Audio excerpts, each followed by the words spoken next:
A veces pensamos que hay personas que nunca van a cambiar, pero Dios puede sorprendernos. Bienvenido a Sabiduría para el Corazón, la exposición bíblica del pastor Stephen Davey en la voz y adaptación de Daniel Cuquín. Hoy continuamos nuestro estudio del libro de Jonás. Descubriremos cómo Dios produjo un gran avivamiento en Nínive, una ciudad tan violenta y perversa que nadie habría imaginado que respondería a su llamado. A través de este estudio, veremos las evidencias de un arrepentimiento genuino y un claro ejemplo de que nadie está fuera del alcance de la gracia de Dios. Acompáñanos en esta lección titulada El Gran Avivamiento de Nínive.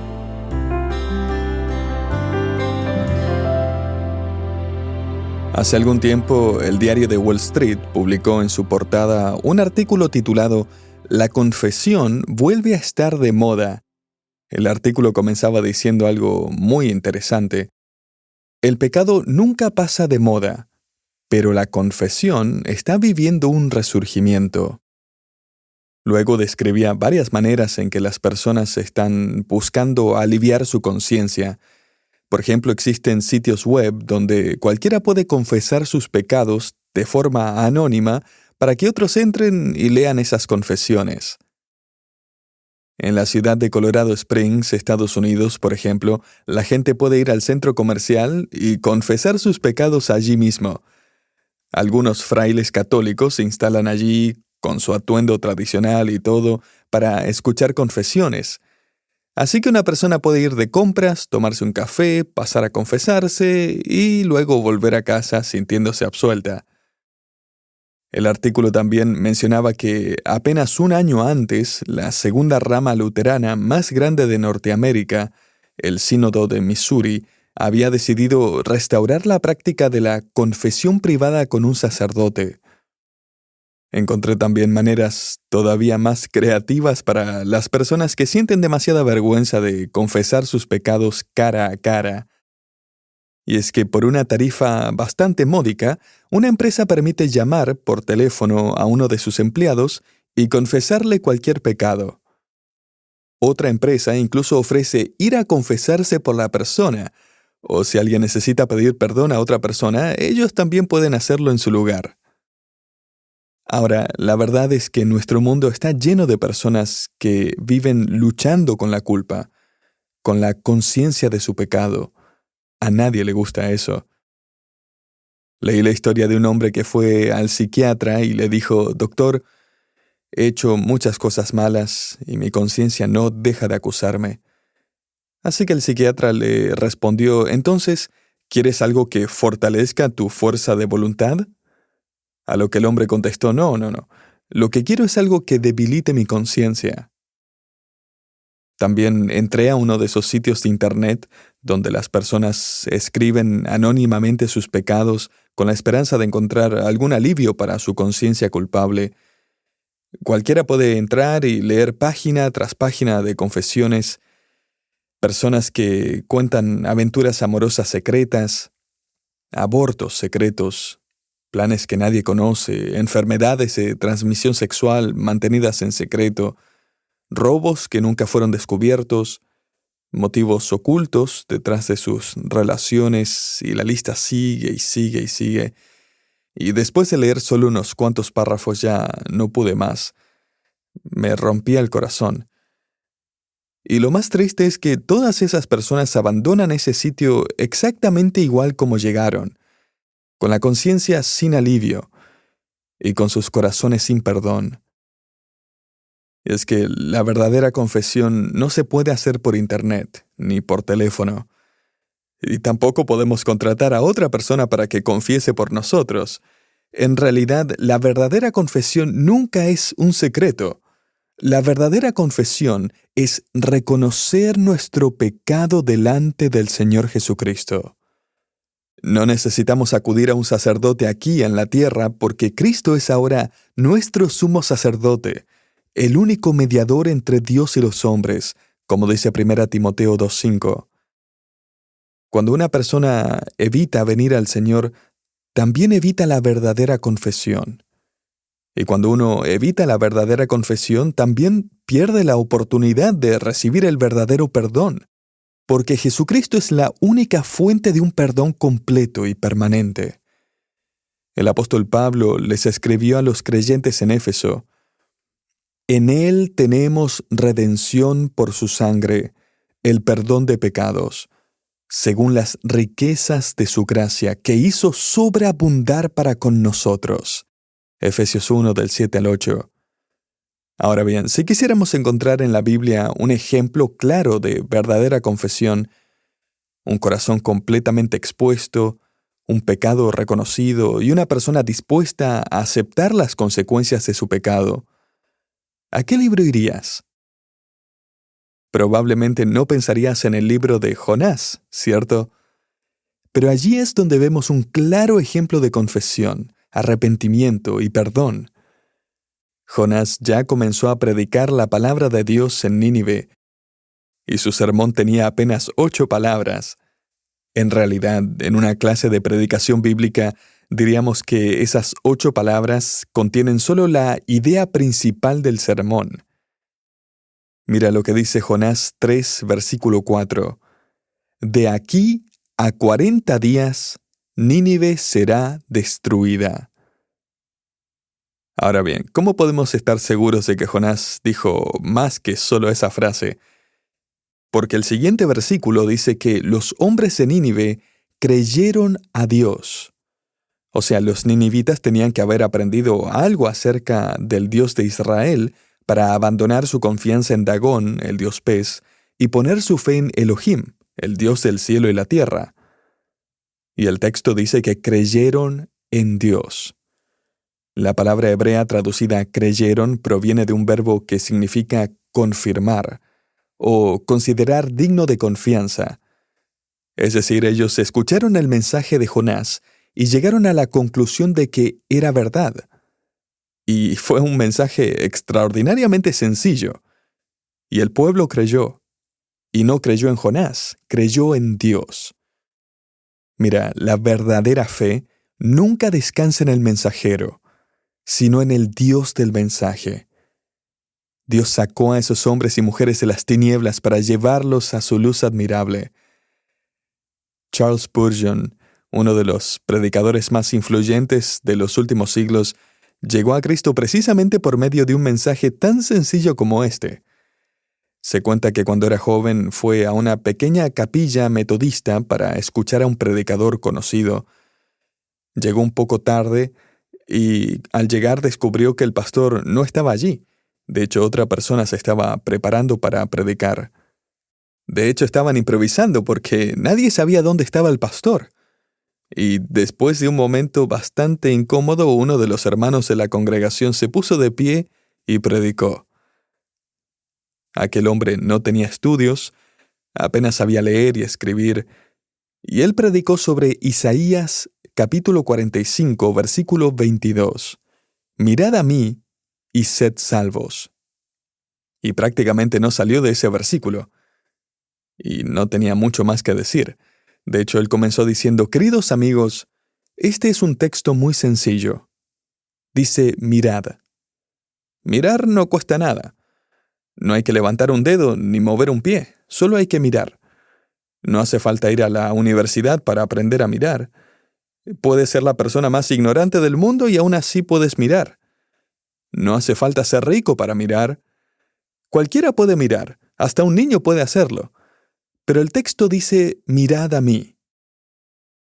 Muchos de ustedes están mirándose a sí mismos, pero eso no sirve de nada. Allí no van a encontrar consuelo. Miren a Cristo. Eso es lo que dice el texto, mirad a mí. Una biografía de Spurgeon cuenta que después de unos 10 minutos aquel hermano ya había dicho prácticamente todo lo que sabía. Así que levantó la vista y vio a un joven sentado al fondo, debajo del balcón. Era Spurgeon. Sin conocerlo, y al notar que tenía una expresión de tristeza en su rostro, lo señaló y le dijo: «Joven, te ves afligido. Y vas a seguir así en esta vida y también en la eternidad si no obedeces este texto. Pero si lo obedeces ahora mismo serás salvo. Joven, Mira a Jesucristo. Míralo. Míralo. Y así terminó el sermón. Pero la invitación de Dios, comunicada por medio de ese mensaje tan sencillo, penetró el corazón de Spurgeon. Y ese día él puso su mirada únicamente en Cristo. Ese día fue salvo, y su vida cambió para siempre. Con un mensaje sencillo y directo, Jonás había invitado a los habitantes de Nínive a mirar al Dios de Israel, y ellos miraron y creyeron. Ahora bien, la evidencia de una confesión verdadera es el arrepentimiento, es decir, dar media vuelta y comenzar a caminar en dirección contraria. De hecho, la palabra del Nuevo Testamento para arrepentimiento, metanoia, significa literalmente un cambio de mente. Entonces surge una pregunta. ¿Realmente cambiaron su manera de pensar estos hombres y mujeres crueles, violentos, arrogantes e idólatras? ¿De verdad pusieron su fe en el Dios de Abraham, de Isaac y de Jacob? En este pasaje encontramos dos evidencias de una confesión genuina. Primero, su confesión transformó radicalmente su vida personal. Observa lo que dice Jonás 3, versículos 5 al 6. Y los hombres de Nínive creyeron a Dios, y proclamaron ayuno, y se vistieron de cilicio desde el mayor hasta el menor de ellos. Y llegó la noticia hasta el rey de Nínive, y se levantó de su silla, se despojó de su vestido, se cubrió de cilicio, y se sentó sobre ceniza. Entonces todo el pueblo, desde el rey hasta la persona más humilde, dejó su ropa habitual y se vistió de cilicio.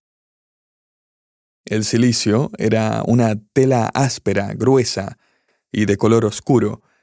Generalmente se hacía con pelo de cabra o una fibra parecida. Normalmente se usaba para fabricar sacos. O sea, imagínate un saco de papas, era una cosa así. Cuando alguien lo usaba como ropa, expresaba humillación, tristeza y duelo. Además, el versículo 6 dice que el rey se sentó sobre ceniza.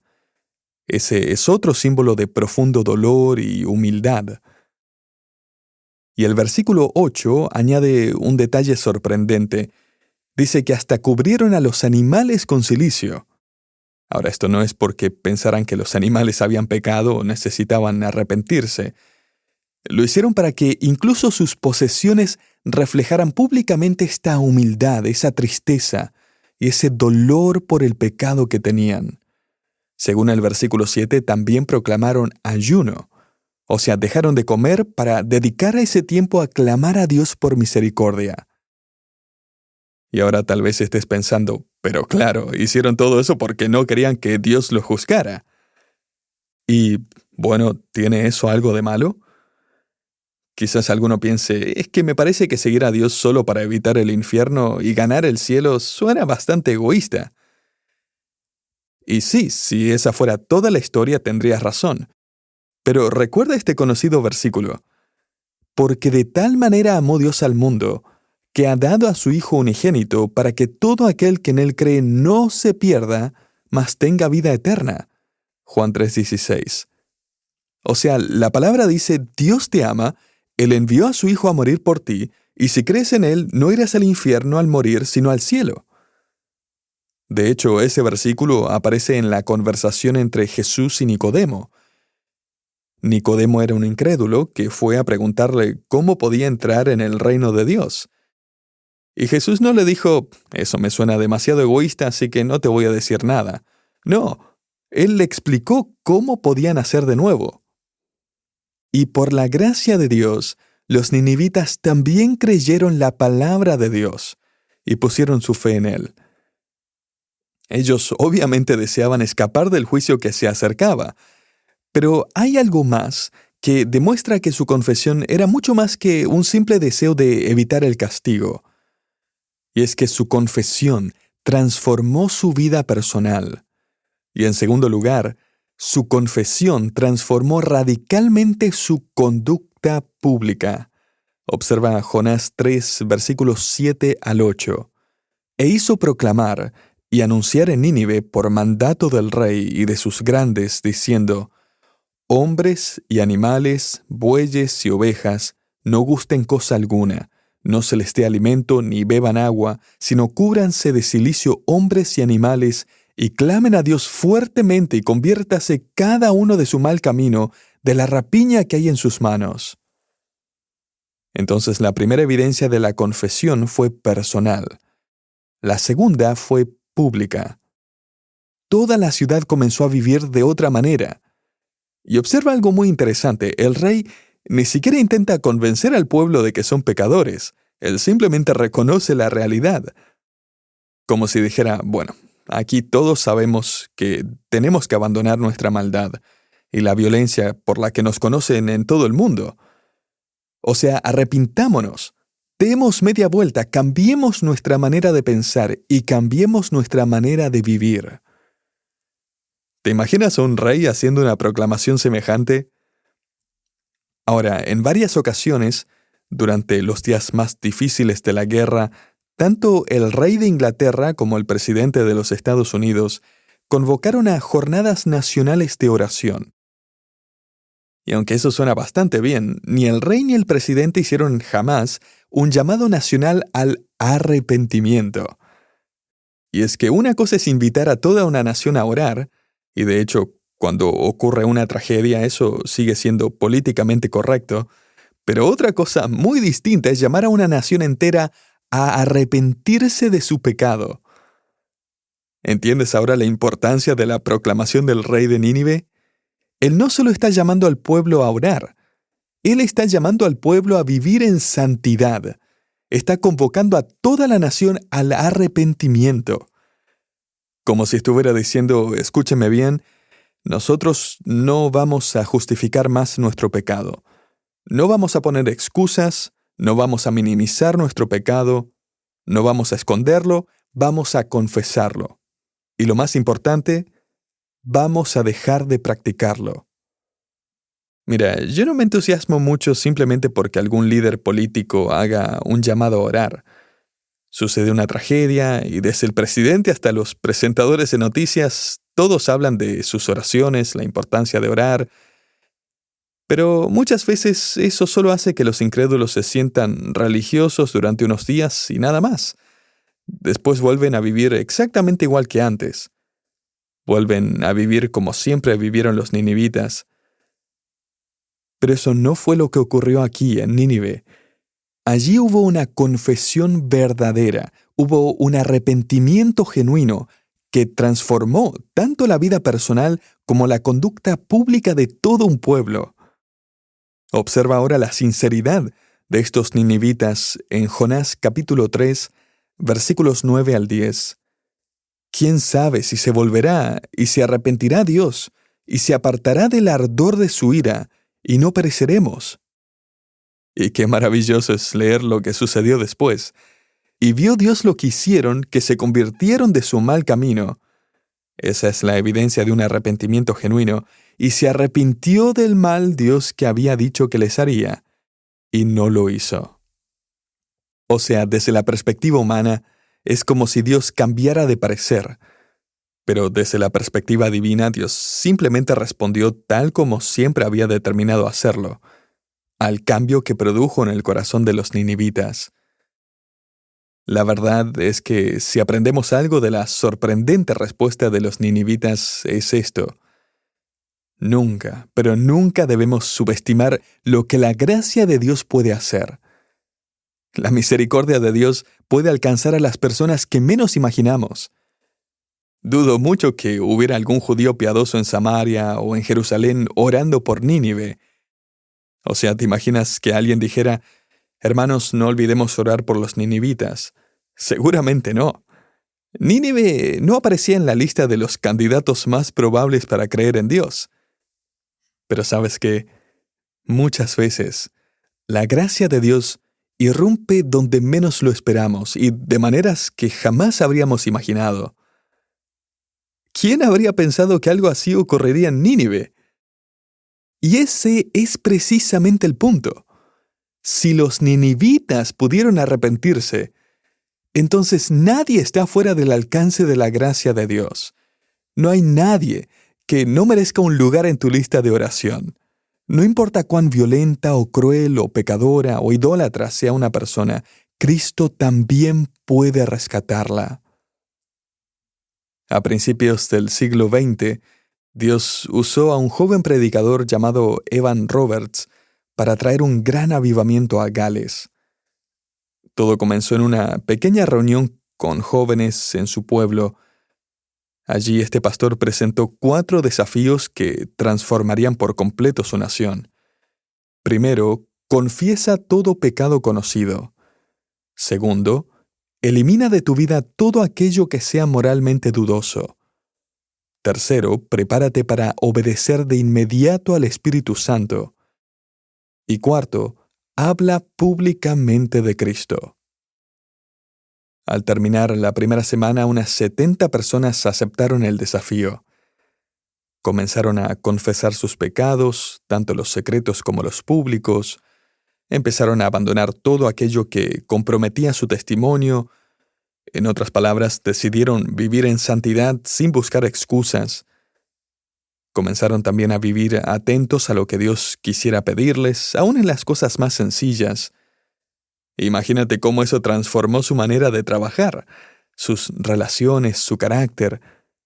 Y además de todo eso, aprovecharon cada oportunidad para decirles a otros que ahora pertenecían a Jesucristo. Y por supuesto también los invitaban a creer en Él.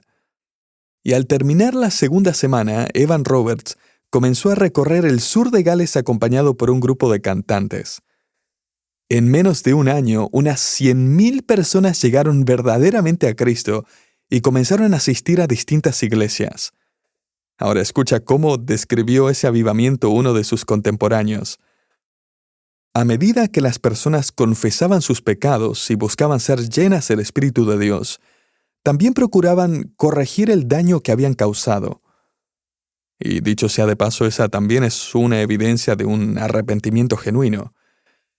Sigo leyendo. Aquello produjo un problema inesperado en los astilleros de Gales. Y es que durante años, muchos trabajadores habían robado herramientas y materiales, desde carretillas hasta martillos. Pero cuando quisieron ponerse a cuentas con Dios, comenzaron a devolver todo lo que habían tomado. Llegó de hecho un momento en que los astilleros ya no sabían dónde poner tantas herramientas devueltas. Algunos incluso colocaron letreros que decían: si Dios le ha guiado a devolver lo que robó, queremos que sepa que la administración lo perdona y le pide que se quede con lo que tomó. ¡Qué cambio tan extraordinario!, ¿verdad? ¡Qué transformación tan profunda! Y el mundo ni siquiera sabía cómo manejar lo que estaba ocurriendo. En este capítulo de Jonás encontramos la respuesta para otro gran tiempo de reforma espiritual. Y es que todo comienza cuando alguien decide proclamar fielmente la palabra de Dios y continúa cuando las personas responden al corazón de Dios. Así que recuerda estos 4 desafíos. Confiesa todo pecado conocido. Mantén un estándar de santidad que no deje espacio para aquello que sabes que es dudoso. Permanece dispuesto a obedecer al Señor, aun cuando te pida hacer algo difícil o aparentemente insignificante.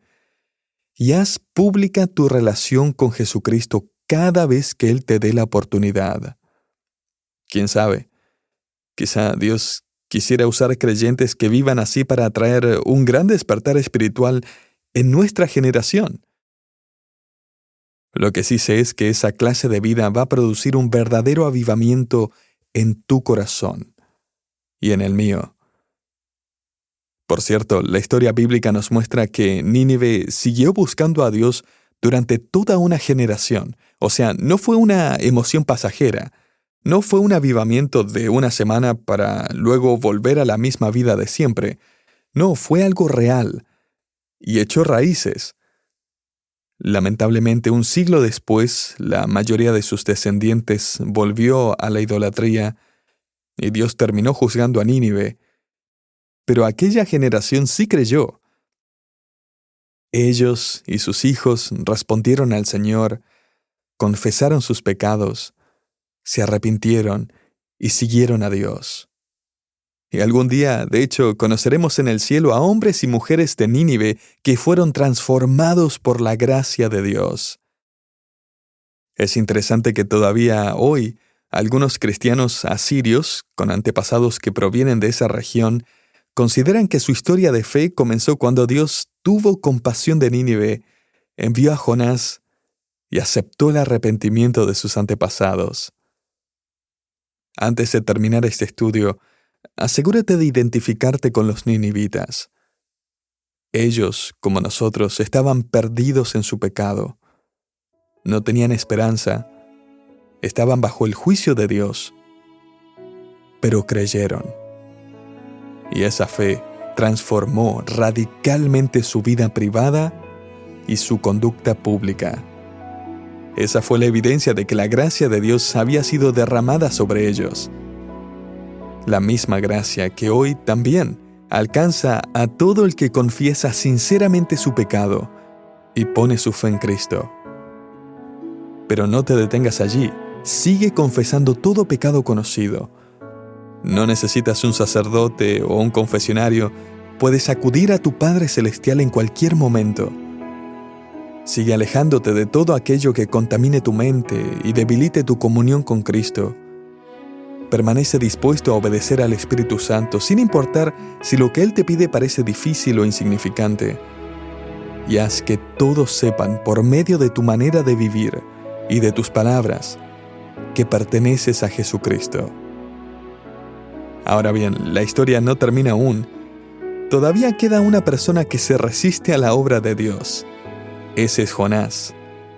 Mientras toda una ciudad abrió su corazón al Señor, Jonás lo cerró. Y en nuestro próximo estudio veremos cómo Dios comenzará a tratar con el corazón de este profeta que había visto la transformación radical de toda una ciudad. Y es que Jonás todavía necesitaba ser transformado por la palabra de Dios.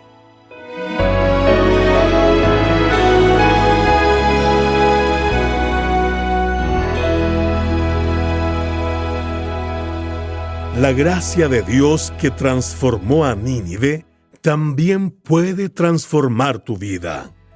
Gracias por acompañarnos en Sabiduría para el Corazón, una producción de Sabiduría Internacional. Hoy estudiamos la lección titulada El gran avivamiento de Nínive.